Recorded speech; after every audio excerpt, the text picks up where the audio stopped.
I walked into that executive boardroom carrying the biggest win of my career. 9 months of relentless negotiations, flying back and forth to Washington, dealing with NavCom's procurement officers who could smell BS from a mile away. The $750 million naval defense contract was finally mine. The champagne glasses had clinked, handshakes all around, and for the first time in weeks, I could actually breathe. That morning was supposed to be about recognition. You know how it feels when all those late nights and missed family dinners finally pay off? That's what I was expecting. Instead, Patrick Warren didn't even look up when I entered the room. The name's Ryan Palmer, by the way. I'm 48, been working defense contracts for 20 years now. Before that, I spent 8 years in the Navy. That military background? It's what made this whole story possible. So there I was, still riding high from closing the biggest deal Eastbridge Defense had seen in 5 years. Patrick Warren, our CFO, sat behind that polished oak table like he was reviewing grocery lists. Without a word, he flicked his wrist and sent an envelope sliding across the surface. It landed in front of me with this dull slap that cut through the silence. "Effective immediately," he said, tone completely flat. "You're being reassigned." The words hit like incoming artillery. I kept my face steady. 8 years of Navy training don't just disappear, but inside my mind started running tactical analysis. This wasn't right. You don't demote the guy who just brought in $750 million. "Executive assistant," Patrick added, still not meeting my eyes. Compensation adjusted accordingly. 20 years. I'd been at Eastbridge Defense for 20 years. Started as a junior contract specialist right after my Navy discharge. Worked my way up to VP of Global Defense Acquisitions. I knew every clause, every procurement regulation, every relationship that mattered in this business. Last week's victory wasn't luck. It was the result of understanding how military procurement actually works, something you can't learn in business school. I picked up that envelope with steady hands. The letter inside was clinical, efficient. My title stripped, my salary gutted, my authority transferred. But one detail made my stomach clench harder than the rest: the date at the bottom.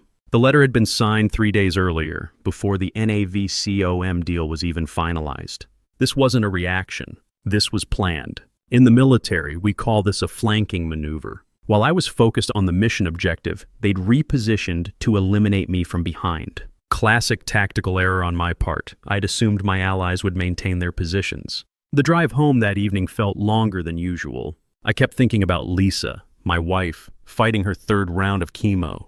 The breast cancer had come back aggressive this time, and the treatments were running us $15,000 a month. Then there's our son Tommy, 17 and dead set on following my footsteps to the Naval Academy. The prep courses and applications weren't cheap, $8,000 per semester. And Dad, Walt Palmer, Vietnam vet, now in a care facility because his mind isn't what it used to be. $4,000 a month for decent care, but he'd earned every dollar of it serving this country. My new salary as an executive assistant? $2,400 a month. I pulled into our driveway and sat there for a minute, doing the math. The house payment alone was $3,200.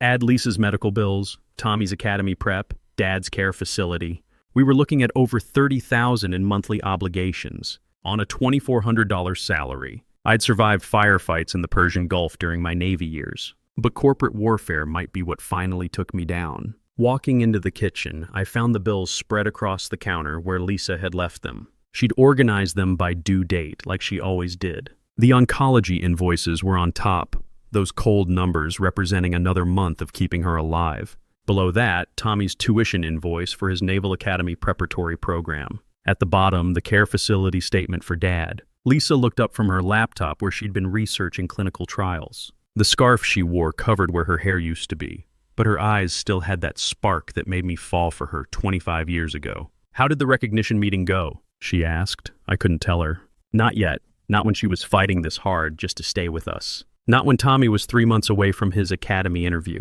Not when Dad needed care that only money could provide. "Just some reorganization stuff," I said. "Nothing major, but lying to your wife when she's fighting cancer, that's about as low as a man can go." I knew I had to figure this out fast, before the bills started bouncing and our whole world came apart. That night I couldn't sleep. I kept thinking about Lucas Bradley, this Wharton MBA I'd been mentoring for 3 years. Smart kid, ambitious, but he didn't understand the military side of defense contracting.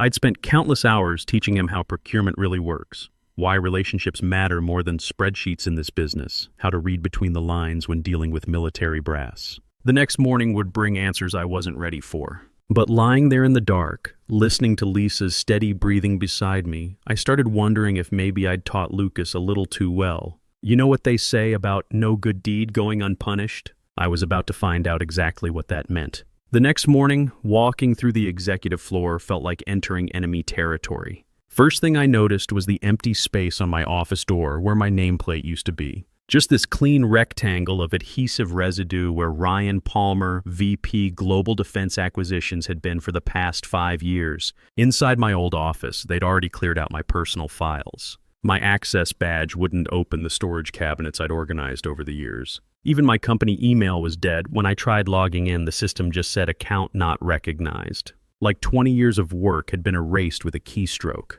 I was moving my stuff into a cubicle on the second floor when I heard voices coming from the main conference room. Through the glass wall, I could see a presentation in progress. The slide deck looked familiar, real familiar. It was my work, the strategy I developed for the NAVCOM contract, but something was off. Where it used to say lead negotiator Ryan Palmer, it now read Director of Strategic Defense Partnerships, Lucas Bradley. My photo had been cropped out completely, replaced by Lucas's headshot. The kid was up there presenting my strategy like he'd developed it himself. Lucas Bradley. I'd taken him under my wing 3 years ago when he showed up fresh from Wharton with his MBA and zero understanding of how military procurement actually works. Smart enough kid, but book learning only gets you so far in defense contracts. I'd spent countless hours teaching him the ins and outs, why certain clauses matter, how to read military brass, what procurement officers really want to hear. I remember when he shadowed me during the initial NavCom meetings, scribbling notes like his life depended on it. I'd explained how one misplaced comma in a military contract could cost millions, how relationships with procurement officers take years to build, why the military trusts people who've actually served. Watching him present my work to the board, I felt something twist in my gut. This wasn't just corporate politics. This was personal. As the meeting ended, Lucas caught my eye through the glass. He walked over with this smile that didn't reach his eyes. "I'll do my best," he said, pausing just long enough for the words to sink in, "to carry forward your foundation work, Ryan." Foundation work. 20 years of expertise reduced to foundation work. "You taught me well," he added, then walked away with that confident stride of someone who thinks they've earned something they didn't. That afternoon, I was cleaning out my desk when a folder slipped from the stack. A memo was wedged inside, printed faintly like it was never meant to be seen. At first glance, it looked like routine correspondence, but one line stopped me cold. Strategic objective, remove RP. The letters were clear, deliberate, and dated 4 months earlier. 4 months. This wasn't some sudden decision after a bad quarter or a personality conflict. They'd been planning to get rid of me since before I even started negotiations on the NAVCOM deal. I'd been set up from the beginning. In the Navy, we learned to analyze intelligence failures. This was a classic case. I'd been so focused on external threats, on beating the competition for that contract, that I'd missed the inside job. While I was building relationships with NAVCOM procurement officers, Patrick and Lucas were building a case against me. The weight of it all hit me that evening. I sat at the kitchen table with those bills spread out in front of me again, doing the math over and over, hoping somehow the numbers would change. Lisa's oncology treatment, $14,750 this month. Tommy's Naval Academy prep, $7,800 for the semester. Dad's veteran care facility, $4,200 monthly. Our mortgage, $3,200. Total monthly obligations, just over $30,000. My new executive assistant's salary, $2,400 a month. The gap wasn't something you could bridge with side work or cutting expenses. This was financial devastation, pure and simple. We had maybe 2 months before everything started falling apart. I'd survived combat zones in the Persian Gulf, watched good men die, made life or death decisions under fire. But sitting at that kitchen table, I felt more helpless than I ever had in a firefight. At least in combat, you can shoot back. My phone buzzed around 9 that evening. The caller ID showed a Washington, D.C. number I didn't recognize. Normally I wouldn't answer. Too many scam calls these days, but something made me pick up. "Mr. Palmer? This is Daniel Brooks. I'm a contract attorney specializing in defense agreements. I've been reviewing the Eastbridge NavCom deal." My pulse quickened. "What about it? Did you draft Clause 72B in the original contract?" I had to think for a second. So many clauses, so many negotiations. Then it came back to me. Yes, I did. Why? Then you need to hear this. That clause is airtight, Mr. Palmer, unambiguous. If NAVCOM's designated military liaison is reassigned, they have every right to void the contract and demand full repayment. The words hung in the air. I grabbed a pen and started taking notes. It's not just enforceable, Daniel continued. It's ironclad. No court in any jurisdiction could dispute its validity. Does Eastbridge know this? They should have flagged it during legal review. But here's the thing. NAVCOM specifically requested you for this contract. They wanted someone with actual military experience, not just business credentials. They reached out to me the moment they learned you'd been reassigned. I felt something shift in my chest. After weeks of feeling erased, invisible, forgotten, suddenly I was necessary again. They want to meet with you directly, Daniel said. They're questioning Eastbridge's integrity. Without your oversight, they're already having second thoughts about the whole arrangement. When the call ended, I sat there staring at my notes. For the first time since Patrick Warren slid that envelope across the table, I didn't feel powerless. That clause wasn't just legal protection, it was leverage. And leverage, I was starting to realize, was power. That night, I dug out my old leather portfolio from my Navy days. I'd carried that thing through every deployment, every contract negotiation for the past 20 years. The worn cover was scarred with travel, pages stuffed with boarding passes and hotel receipts. I was looking for something specific, my notes from the Geneva negotiations 6 months back. There it was, in my own handwriting, Clause 72B. Any reassignment of the designated military liaison shall grant the client full right to void the contract and demand restitution of $7. $2 billion. I remembered writing it now. The NAVCOM procurement officer had pulled me aside during a break. We've been burned before, he'd said. We need your name on this, Palmer, not just the company's. Too many contractors switch people midstream after they get the signature. So I'd written that clause as insurance. Standard practice in military procurement, actually. When you're buying billion-dollar weapons systems, you want continuity. You want the guy who negotiated the deal to be the guy who oversees delivery. 20 years of intel, relationships, and protocol knowledge. They thought they could replace that with a business school graduate who'd never spent a day understanding how military procurement actually works. Classic mistake, underestimating enemy capabilities. The next morning, I composed the most important email of my career. Had to be clinical, factual, completely professional. No emotion, no accusations. Just the truth delivered like a scalpel. For your awareness, Eastbridge has reassigned operational authority away from me as of Friday. Please see Clause 72B of the executed agreement regarding your rights if designated oversight is altered. I remain available to answer questions about procurement protocols. That was it. Short, sweet, and devastating. My finger hovered over the send button. In that single click, I could unravel everything. Eastbridge's biggest contract, Patrick's quarterly projections, Lucas's stolen promotion. The weight of $7, $2 billion pressed on my shoulders. I thought about Patrick's dismissive eyes when he slid that envelope across the table. I thought about Lucas presenting my strategy like it was his own work. Their arrogance had convinced them I was powerless. What they didn't realize was that power sometimes hides in silence, waiting for the exact moment to speak. I clicked send. The response was faster than I'd expected. 12 minutes later, my phone started buzzing with notifications. NAVCOM's procurement system had flagged the contract for immediate review. All transactions frozen pending investigation. Within the hour, I could hear the chaos building upstairs, voices rising from the executive floor, rapid footsteps in the hallways. Someone was asking why procurement was showing red flags. Another voice wanted to know who had suspended the NAVCOM orders. I stayed at my cubicle, acting like nothing had happened. Just another executive assistant doing paperwork. By lunch, the storm had reached full intensity. Through the glass walls of the main conference room, I could see Patrick Warren's fist slamming the table so hard the windows rattled. How the hell did Clause 72B make it into the contract? His voice carried down the hall, all that earlier composure gone. The man who'd measured my worth in spreadsheet numbers was now sweating through his tailored suit. Lucas was trying to hold his ground, but I could see the panic in his eyes. This isn't my fault, he kept saying. Palmer wrote that clause. Why should I be punished for his mistake? His mistake. 20 years of experience building safeguards into contracts was a mistake. Then came the notification that changed everything. Phones buzzed in unison as NAVCOM's legal department delivered their ultimatum. Patrick read it aloud, his voice stripped of all authority. Effective immediately. Eastbridge must restore Ryan Palmer to his designated role as military liaison or NAVCOM. will exercise its right to void the contract and demand repayment of $7. $2 billion. The room went dead quiet.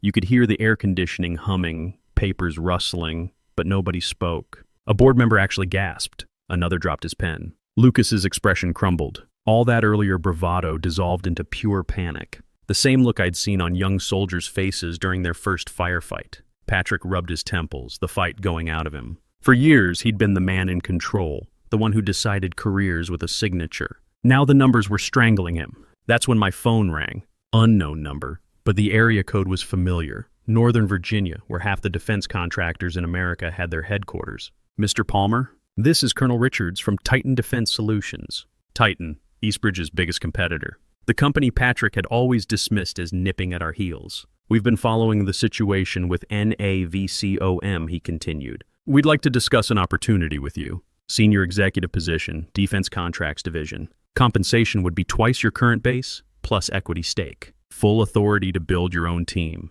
I leaned back in my cubicle chair watching the chaos unfold upstairs through the glass. For months, I'd been treated like a ghost. Now, the company Eastbridge feared most was offering me not just restoration, but elevation. We believe in recognizing talent, Mr. Palmer.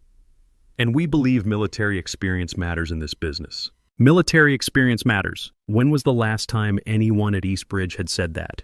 I'd be interested in hearing more, I said. But even as I scheduled the meeting, another email was coming in.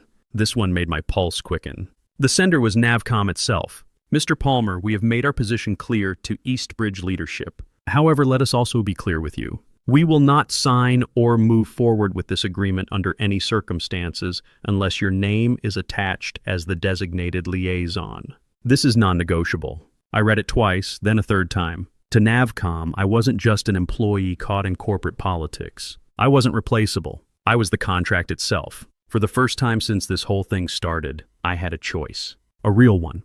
I wasn't powerless anymore. I was a strategic asset, the kind of person both rivals and clients were willing to fight for. And the decision of where I'd stand next belonged to me alone. The meeting with Titan Defense Solutions was scheduled for the next morning. I drove to their headquarters in Arlington, about 20 minutes from Eastbridge, but it felt like entering a different world. Where Eastbridge was all glass and chrome trying to look impressive, Titan's lobby had photos of actual military hardware they'd built. Ships, aircraft, weapon systems, real stuff that kept our people safe. Colonel Richards turned out to be exactly what you'd expect from someone who'd spent 30 years in the Army before going private sector. Straight shooter, no corporate BS, spoke in facts instead of buzzwords. We've been watching Eastbridge fumble this for months, he said. Navcom specifically requested someone with military background for this contract. Yet they stick you with a business school kid who doesn't know a destroyer from a dingy. He slid a contract across the table. Not an envelope this time, a proper folder with terms spelled out clearly. Chief Defense Contracts Officer, he said. Base salary $240,000 plus equity stake worth about $500,000 current valuation. Signing bonus of $100,000. And here's the important part. You build your own team. Hire who you want, fire who you want. Your show to run. I scanned the numbers. 10 times my current executive assistant salary. Premium health insurance that would cover Lisa's treatments without question. More than enough to keep Tommy's Naval Academy prep on track and upgrade Dad to the best care facility in the area. But it wasn't just about the money. For the first time in months, someone was talking to me like I mattered. Like 20 years of experience actually counted for something. There's one condition, Colonel Richards added. Navcom has made it clear they'll only work with you. The contract moves with you, or it doesn't move at all. That same afternoon, I signed with Titan. The paperwork took 2 hours, but walking out of there, I felt lighter than I had in months. The same $750 million naval contract, but now my name was permanently attached to it. The headlines started hitting the news wires within hours. Titan Defense secures historic $750 million naval contract. Eastbridge faces $7, $2 billion repayment after losing key executive. Every major business outlet ran the story. Bloomberg, Reuters, Financial Times, and with each headline my name appeared. Not as a victim, but as the architect of Titan's victory. I watched the fallout unfold in real time. Eastbridge stock plummeted 12% in after-hours trading. Investors were demanding answers. The board called an emergency meeting. Patrick Warren's resignation came through on Friday afternoon. No big announcement, no farewell tour, just a terse company memo about pursuing other opportunities. The same man who'd dismissed me with an envelope was now slinking away under cover of corporate speak. Lucas Bradley's downfall was even faster. By Monday morning, his name had been scrubbed from the company website. His LinkedIn profile went dark. All those presentations where he'd claimed credit for my work, deleted like they never existed. The same digital eraser they'd used on me had consumed him. I didn't celebrate. I didn't gloat. I just got to work. My first day at Titan, I called an all-hands meeting for the Defense Contracts Division. About 30 people showed up. Mix of former military and civilian contractors, most of them with more gray hair than not. People who understood that experience matters in this business. We're building something different here, I told them. A place where 20 years of service actually means something. Where your word is your bond. Where loyalty goes both ways. I looked around the room, making eye contact with each person. In the military, we had a code, never leave a man behind. That's how we're going to operate here. Nobody gets thrown away because it's convenient for some spreadsheet. The nods around the room told me the message had landed. These weren't kids fresh from business school looking to climb corporate ladders. These were professionals who'd been burned by companies that treated people like disposable assets. Within 2 weeks, I'd hired away 3 of Eastbridge's best people. Folks who'd been quietly looking for exits after seeing how they'd treated me. Word gets around in this industry. People talk. And suddenly everyone knew that Titan was where you went if you wanted to be valued for what you brought to the table. Navcom's procurement team made a point of visiting our offices the following month. The lead officer, Commander Peterson, was the same guy who'd insisted on my involvement from the beginning. This is how it should work, he said, reviewing our project timeline. Military professionals working with people who understand military needs. Not some corporate climber trying to figure out the difference between a frigate and a submarine. 3 months later, we'd signed 2 additional contracts with Navcom worth another $400 million combined. Titan's stock price had doubled. My equity stake was suddenly worth over $1 million. But the real satisfaction came from building something that mattered. When Tommy got his acceptance letter to the Naval Academy, I was able to write the check without worrying about the mortgage. When Lisa's latest scan came back clean, we could afford the celebration dinner at the restaurant we'd been talking about for years. Dad's new care facility has a whole wing for veterans. Better food, better activities, staff who understand what guys like him went through overseas. He's sharper now, more engaged. Sometimes we sit on the porch and he tells stories about Vietnam that I'd never heard before. "You did good, son," he said during one of my visits. Sometimes a man has to walk away from something broken to build something that works. Looking back, I realize Patrick Warren and Lucas Bradley did me a favor. They forced me out of a company that had stopped valuing loyalty, experience, and integrity. They pushed me toward people who understood that character matters more than quarterly earnings. The defense industry is full of companies that chase profits and forget about the people actually building the equipment that keeps our military safe.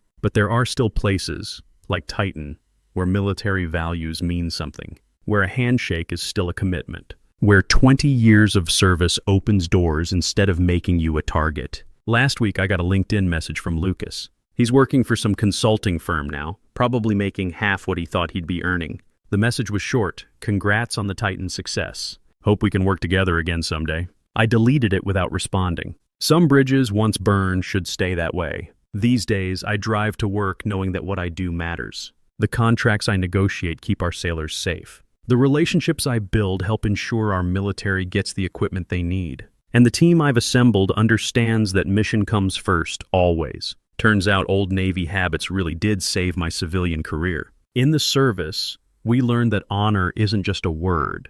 It's how you conduct yourself when nobody's watching. Corporate America could learn something from that philosophy, but that's a lesson for another day.